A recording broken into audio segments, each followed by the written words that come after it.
I wanted to go over my December TBR, or my December reading wrap up. December wasn't a great reading month. I just didn't get, it was such a busy month that I didn't get much reading in. So let me show you what I got.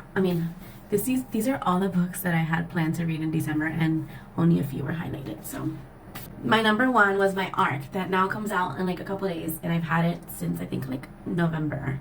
And I'm having a hard time sitting and actually reading on my Kindle and on a physical book. So that's my problem too. I had no place left to hide and I didn't read it. Hopefully now on vacation, I'm going to force myself to kind of read it every night, at least a chapter or two. I also didn't read The Finish Line. And that one's like high on there and I didn't get to read it. So those two are high on my January reading list. I also wanted to read a bunch of these like Christmassy books, and I didn't read My December Darling, which I really wanted to, so that's gonna go to next year. And then I had a bunch of short stories that I didn't get to read. Let's go to the ones that I did read. I did read Nightingale.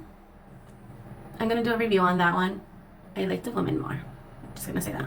The first, A Court of Mist and Fury, and I started part 2 on December 31st, and I'm like, there's no way. So I'm listening to that now. So that's my first official January book. Then I read Scarred.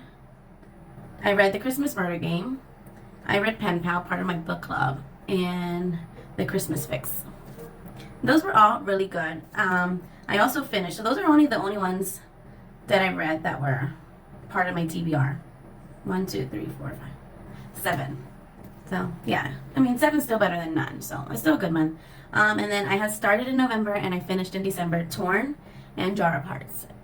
And again, I have reviews on all of these that I just haven't filmed yet, but those are coming. And I added, that were not on here, the 25 Days Advent story on Kindle, and I did that part of a buddy read, and that was so good. I really enjoyed that style. Like, we would read just one chapter a day, and it was really, really cool. I also read The Gift, which was like an hour long, so that one was really good too. And my last one that I read in my last week of December was The Widow's Husband's Secret Lie, which was like a funny short story by Frida McFadden, and that was very weird.